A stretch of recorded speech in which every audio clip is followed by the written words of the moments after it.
What's going on YouTube? Culturedog Sam Hatch back here with video number 5 in this very impromptu series about LaserDisc audio. It just started as a kind of one-off suggestion and turned into a bit of a big thing in its own right, even though this was unscripted, and it just kind of haphazardly turned into a big series. I had been meaning to make a proper, really written out, detailed historical series about LaserDisc audio and how it's evolved over the ages. But that's still something on the table, and possibly like another season of this, because as we're going to find out, there's still some stuff we've yet to cover. But anyways, LaserDisc audio, and we've gone through various incarnations, briefly touched on analog audio and CX noise reduction, Dolby Logic and Dolby Surround, what the differences are between them, Dolby Digital, how that was implemented, and DTS in the last series. But as LaserDisc progressed, I mentioned before about just how amazing it was how the audio evolved along with this format, and even the kind of cutting edge audio still kept evolving. Dolby Digital, which we talked about, at some decent length in episode 3, even kept evolving. And towards the end, there were a number of discs, not a ton, but a number, that had Dolby Digital EX, which featured a 6th channel, which was matrix encoded into the rears. So you had a center back channel. So from Phantom Menace on, that started being implemented more, and it was a little wonky in LaserDisc because later on there were flags actually implemented, maybe from 2001 and on, so that receivers would see that flag and know to decode a center channel. So a lot of the EX channels on LaserDisc, I've got some like Fight Club and The World Is Not Enough, and of course Phantom Menace. You'll have to tell your receiver to decode that center channel. But it was a fun kind of thing to play with, because when it first dropped, there weren't a ton of options available. So some things you could do is if you had an old receiver that had a Dolby 3 stereo, which was a way to beef up the sound a little bit. If you had a center channel but no surrounds, you could still decode that center channel like Logic would and drop it in the middle. You could take the rear outs of your surround sound receiver. If you had any outputs coming out, you could take those rear outs and then have an old receiver decode that into Dolby 3 stereo, and then it just doesn't know that it's decoding the rear sound stage instead of the front sound stage, and it would decode that center channel. And we didn't really get into it too much in Logic, but one of the questions that's brought up a lot is can you use Logic on non-Dolby Surround encoded discs? And the answer is yes. If anything stereo, you can apply Dolby Logic to it.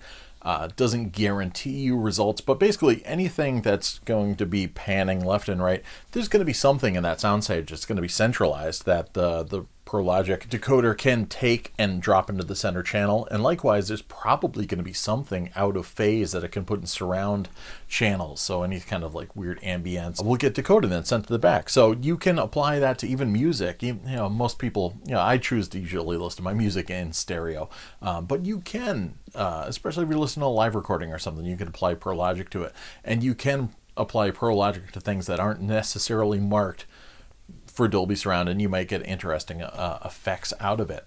Some receiver manuals, even, I was surprised at my Rotel receivers, like actually just saying, leave it in Logic all the time, even when you're listening to music.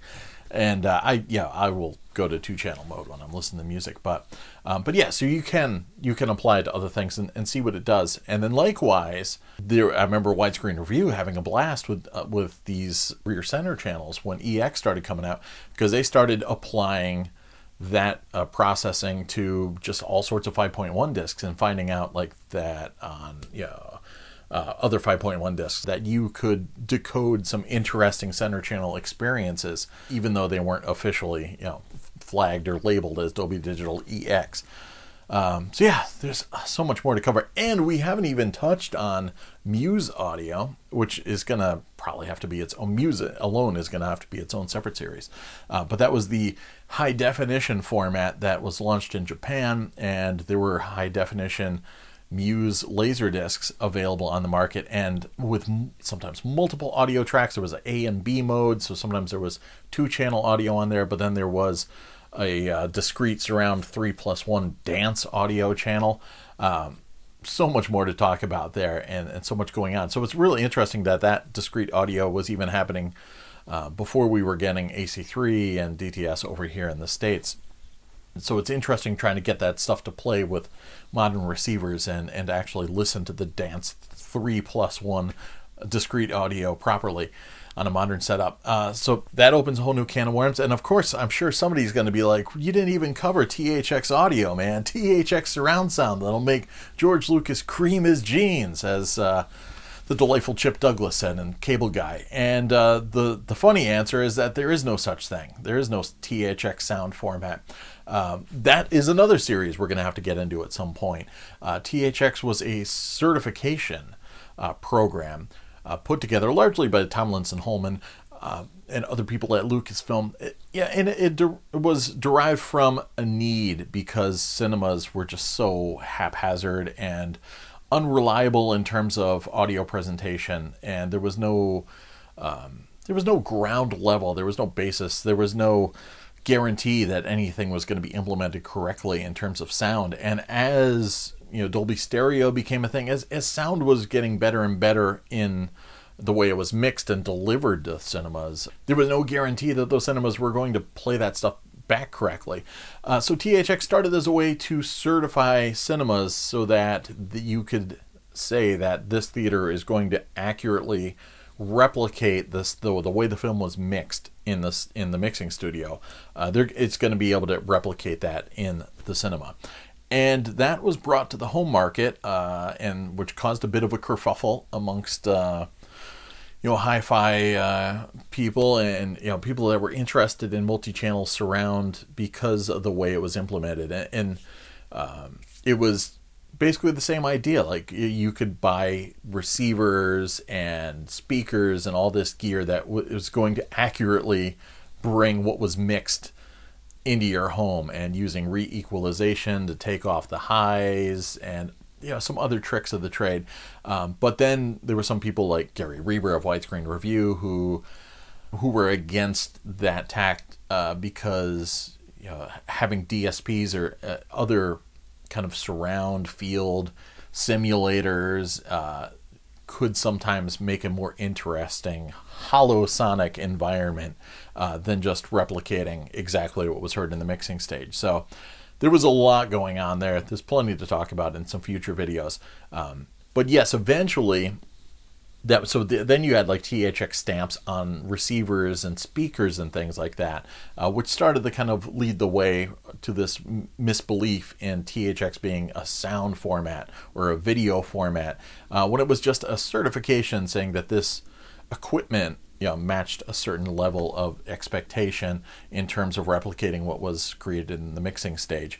And there were, of course, some THX settings in those receivers. So there's THX DSPs and everything, which again furthered that belief. And then when you have THX moving into the software front with LaserDisc, they started certifying LaserDisc, and that got extremely complicated when DVD took over because they really weren't ready for it. And THX certification on the software front, was never the same again, really, as it was in LaserDisc. But basically, it was the idea that they could encode some materials into the video, audio, and then check on it throughout the process of creating these LaserDiscs, and to make sure that nothing was being distorted or damaged along the way. But it wasn't ultimately a guarantee of the audio quality being mixed perfectly, or the video quality. Like, it is what it is. But THX was just there to say that it was mixed and mastered. Everything was done, transferred to LaserDisc, without any loss in quality from the master, and that was about it. So there was no, THX was not a sound format like Dolby Digital was, or DTS was, or Dolby Surround was. If you have a THX disc, it means it was certified them to meet a certain level of quality expectations. And that's it. It doesn't mean the sound is different. So if you have a THX certified copy of Volcano in Dolby Digital 5.1, and then you have the DTS copy that's not THX certified, it really, it just means that the video is probably from the same master and that you're going to get the DTS audio versus the Dolby Digital audio. That's the difference in the audio, nothing to do with THX. So yeah, that's ultimately confusing. So things we can cover in future videos. Other than that, we'll do a little bit of just random thought bombs here, some troubleshooting, and we did talk about cables briefly in the previous videos, and I mentioned Toslink Optical and Coaxial outs, and there's a big question as to which one should you use. And Coaxial Optical outs weren't as common in the 90s. They were, but before it was usually Toslink Optical outs. On paper, Toslink is the weaker of the two because it's, again, usually a lot of times it's just like a little plastic sheath, and there are glass versions that are a little bit better, but it's more prone to jitter, and it's not as sturdy as like a good 75 ohm cable. Pretty much the same thing you would use for video, being used to transmit the ones and zeros of the digital audio. So it's possibly going to deliver a more muted sound stage, or maybe not be as dynamic as it would be through coaxial. That said, I've had things hooked up with coaxial, and I've had things hooked up with optical. I've still got some stuff hooked up with optical, and I've never played Jurassic Park on DTS through an optical cable and been anything less than enthralled or thrilled all the way through. So yeah, I mean, there's the potential for jitter there, but real world scenarios may not be impactful in a negative way. So use what you have and just enjoy it. There's always been a bit of a battle among aficionados of cables and those that claim that spending any kind of money on cables is a version of snake oil for the modern day, and that there's going to be limiting results from the money you've spent on these multi-$100 interconnects. So be wary, but don't go too cheap either, because especially with these optical cables, the super cheap ones are super cheap and are prone to breakage, etc., like that, and they don't necessarily hold up over long lengths as well. So some things to look out for. But you don't have to drop tons of money on them, unless you're in a position to do so and you're like, why not? Let's try a $300 interconnect and see how it sounds. Knock yourself out. But the rule of thumb is that it's ones and zeros. So if it transmits ones and zeros, it does the job. If it works, it works. I'd love to say I've had that exact experience in reality, but I hate to say it, but I had a Better Cables, Silver Serpent or whatever cable that a friend of mine gave to me, and I've never liked it. I used it for a video cable for some time, and I swore it made my image a little more orange. And there was, when I first got my RF demodulator to demodulate the 5.1 surround sound from LaserDiscs, from AC3, I was like, oh, excellent. But, of course, you need a cable to go from the player to the demodulator. Then you need another cable once it's kind of harnessed and harvested the AC3 Dolby Digital. It needs to send that to the receiver. And I was running low on cables, and I had to use that Better Cable Silver Serpent thing. And I just remember playing the English Patient, the Criterion Collection LaserDisc, and of course that starts with one of those killer AC3 Dolby Digital trailers that you'd seen in the cinemas, etc. And I just remember everything being very, very just muted, like a blanket was just draped over all the speakers. It didn't have any impact. I could hear everything, and it was clear that I was hearing things in 5.1, but it didn't have any energy to it. And then later I went and bought some more cables, hooked it back up again, and it just came to life. I played that same disc again because I'm like, maybe that disc sucks. And then everything was just there in your face. So maybe that didn't happen. Maybe maybe I imagined it all. But that said, I don't know. Maybe if you're getting some less than stellar results, try a different cable. And then I have seen other shootouts from people that say they have tried a number of different cables with AC3, and they have gotten different results and different sound dynamics out of it. So that's quote unquote impossible because it's just ones and zeros. It works, it doesn't work, it doesn't work. But that said, In the real world, sometimes life finds a way. Or audio finds a way to be difficult or different. Just don't use like super cheap ass those little cheap RCA jack cables or anything like that. If you're using coaxial, try and find a good 75 ohm cable with a good solid core and maybe some shielding. But you don't have to break the bank on it. If you want to break the bank, go for it.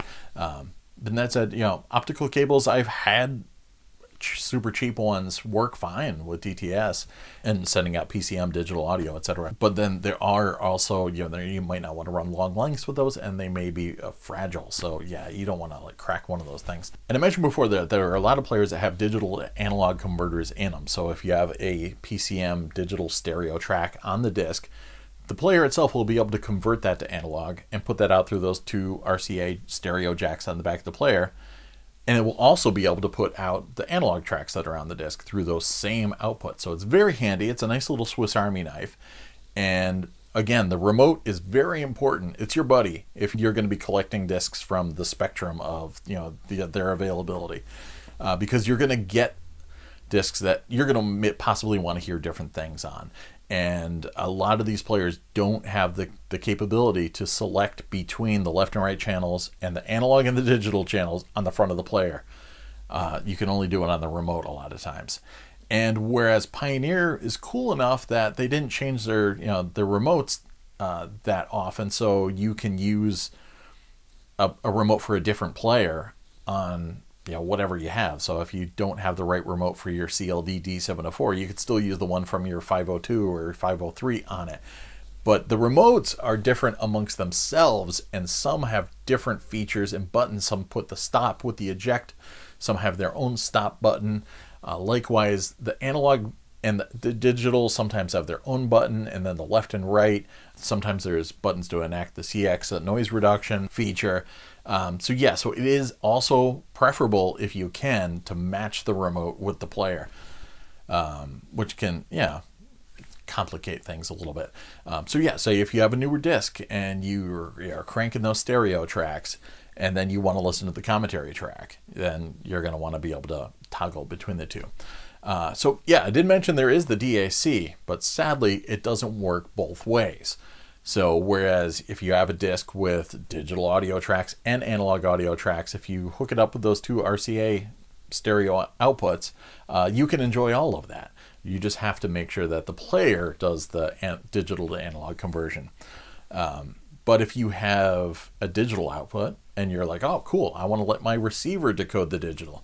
So now you've got your optical out or your coaxial out going out to your receiver, and you're cranking up Star Wars and you're loving it. But then you want to say, maybe you have something else that you're doing the same thing and you want to listen to the commentary track. Those digital outs don't convert the analog to digital. So you're not going to get that commentary track. You're not going to get the isolated music and special effects track. So because LaserDisc has to be complicated, if you want to get the most out of your discs, you're going to want a digital output, if you have it coming from your player. If you want to go step up to that next level and get maybe DTS and analog out. So the more you want to upgrade your experience, you're still going to have to maintain a stereo RCA connection somewhere. To complicate things further, there's some receivers, like my Rotel receiver, my first Rotel receiver, I know does this. If it's receiving a digital signal and an analog one at the same time, it defaults to the digital one. So I thereby have to send the analog tracks from my LaserDisc player to a different connection, maybe like CD or tape or something like that, and jump to that. So if you have something connected to that digital input, sometimes your receiver will be like, well, we're choosing digital, and that's it, and you can't listen to the analog there's no way to deselect it. So look into your receiver's manual and see what's going on. If you have one that's like mine, you're going to have to connect the analog from the LaserDisc player to something different than where you plug in the digital. And it's super confusing. I mean, I've got everything going in my main viewing room, into my DVDO Edge, which I use as a hub, actually, because it's able to take those analog tracks, it's able to take the digital, and it's able to take the the digital coming from my demodulator for Dolby Digital. So I've got 3 sets of audio coming into this thing. So when I'm watching like the signature collection of Blues Brothers, like I watched recently, I have to actually go into my DVDOs menu and go down and change it over to like coax 1. And then when I'm watching Star Wars in PCM, I've got to change that to like optical 1. And then luckily I can leave it on that for DTS discs as well. And then if I want to listen to a commentary track, I've got to drop it down to one of the analog options. So it's pretty complicated, and it always gets more complicated depending on the capabilities of your player and your equipment, your receiver, your amplifier, your processor, whatever. And there's all sorts of potentials for problems, roadblocks, etc. So it's tough to make an overall troubleshooting guide without knowing what you have in particular. But if you're going to get a player and you're like looking for a player, definitely keep an eye out to see if it has digital sound capability. And there are even a handful of players that do have digital sound capability, but don't bother with CD playback. Like I have an LDS9, which is just concerned with LaserDisc. And then there are also some players that, usually a lot of higher end boutique players, that don't even bother with the digital and analog conversion. And they're just transports. They'll just pump out the digital audio from the digital outputs on the back of the player, and that's it. So yeah, look at your player, see if it can handle digital audio. A lot of times if you're, digging around at the thrift store or something, you might find an old industrial player or an early 80s player and take it home and then pop on an AC3 disc and then realize that you're hearing static in one speaker and the movie's audio in the other speaker or something else depending on the title. So if you're hearing static, something's going on, but it could be something different depending on whether you're playing a DTS disc or if you're playing an AC3 disc, etc. You can try all sorts of funky workarounds, etc. Like you can just pull if you have stereo jacks, you can pull one of those jacks and just listen to one channel. You could either get even a Y splitter if you want, and just run that into the left audio out and use that as a workaround. So you can get creative to kind of overcome some of these obstacles. But yeah, definitely look and see at least if you can play digital audio tracks on your player, and that will open up the doors to a lot more flexibility in terms of the titles you can collect, and you won't get shut out if you get a disc that's Dolby Digital and also has a commentary track. And there's no way for you to listen to the audio of the movie because all you're just getting is one channel of static noise and one channel of audio commentary. Also, there's a lot of confusion around Dolby Digital because sometimes people will play a Dolby Digital disc like True Lies, and they're hearing this amazing surround sound, and they're like, whoa, maybe I am hearing Dolby Digital. Maybe it's getting decoded and pumped out over those digital outputs somehow. And the truth of the matter is you're hearing the ProLogic tracks. You're hearing the PCM ProLogic tracks if you're using a digital connection. So no, it's not. The only way you can get that AC3 5.1 is through that RF output. Also, people think, oh, it's actually stored on the right analog track. So what if I just run a cable from the right analog output out to a demodulator? It should still be able to demodulate the signal, and we're up and running. And that's not the case either, because the signal that's coming to that analog output track on the back of the player has already been demodulated, thinking that it's analog audio. So it's already screwed with by the time it gets there. That's why you need a separate jack where they can pull the undemodulated RF signal out of the kind of frequency wavelength and just drop that separately. Let the demodulator handle that externally. But yeah, if you just try and demodulate what's coming out of the right analog audio track, it's not going to work. It's not going to do anything. So you might think, whoa, this sounds great, but you are hearing kick-ass PCM surround sound, which does sound great. So it's easy to kind of fool yourself into thinking, maybe I am hearing the Dolby Digital. So yeah, unless you're using the AC3 RF output of your Dolby Digital capable player, you're not hearing it. It's just not happening. And if you're worried about which players sound the best at doing any particular thing, that's another deep rabbit hole you can go down. Generally, the best analog audio you're going to hear are from the older players. Like if you get like a VP1000 with the external CX machine, you're going to hear kick-ass analog audio sound. LaserDisc Yoda Curtis Bear broke it down once that analog audio sounds better on solid state modern LaserDisc players, if they have a better power supply and better capacitors, and there are a lot that have one or the other, and then there's some that have everything great together, like the HLD XO and X9, surprise, surprise, and some of the elite players. And Philips players are surprisingly awesome at digital audio. The 487 players, the 488 players just have great digital audio. And then I believe it was the Elite CLD97 had one of those Philips DACs in it. So that would sound great. Of course, the HLD XO and the X9 will also sound great. But then some of those players, the higher end players that will sound fantastic with digital, some of them might not play CDs. So if you want CD playback, a Philips player might be the best.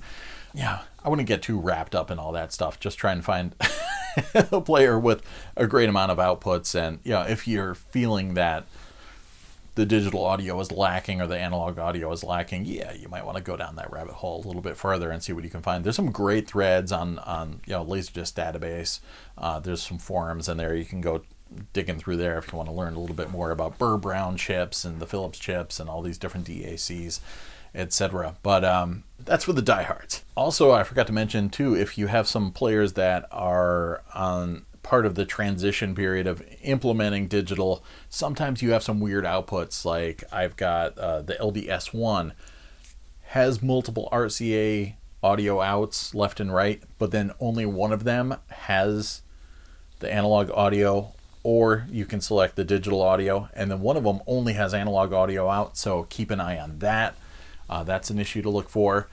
I mentioned before you can modify your players to add AC3 RF outputs. There was MSB did have a Panasonic player they sold as the silver and added like an onboard demodulator, but it was just kind of tacked onto the back of the player. You used to also be able to add, and you still can, you can add a digital output to a player that doesn't have it. So like I said, it was kind of too bad when they added AC3 RF outs to players like mid-grade players like Pioneer's 500 line, the 504 and the 505. They took away the digital outputs that the 501 had. So you could add a digital output to a player. So you can get crafty if you want to get into this stuff. You have some handiness with electronics. There are methods out there and all sorts of information for you to do so. So if you have a player that you love, but it isn't the ultimate machine in terms of all the outputs, you can make it happen yourself.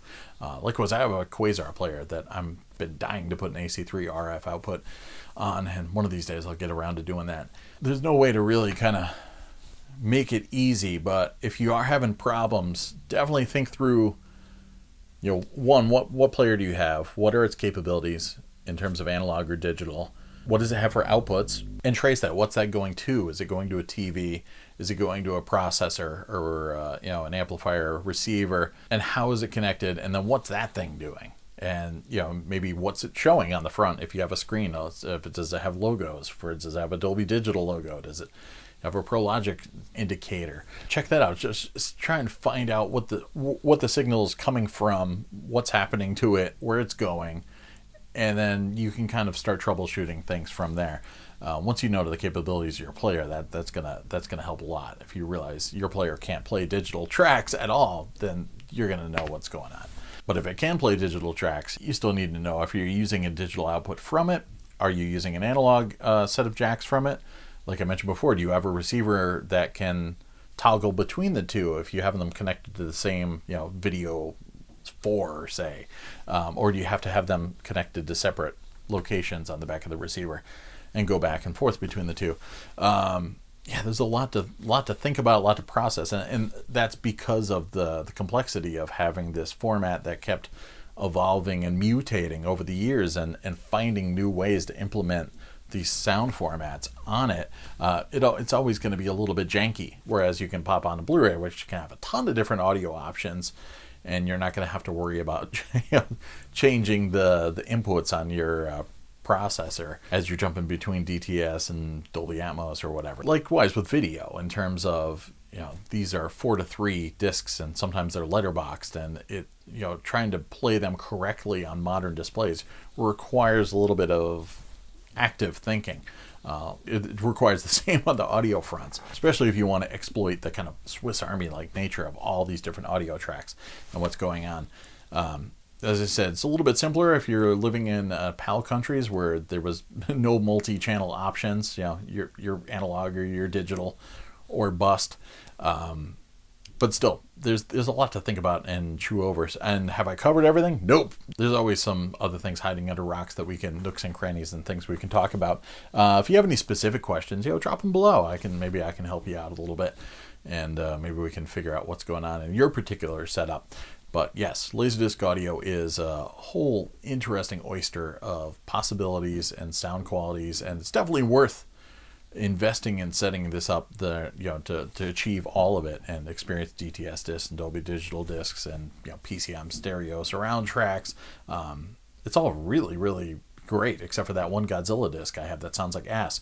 I've enjoyed the sound on pretty much all of my discs, so hopefully you guys can benefit from some of this material I've covered in these past 5 videos, and find a way to make your system a little bit better. Or maybe there's something you didn't realize that you have, or something you can exploit in your own system. So if you have any more questions, feel free to drop them below. Like I said, it's an inexhaustible amount of topics to be kind of delved into, and scenarios and possibilities of connections and all sorts of troubles and travails along the way. But we're going to get through it together.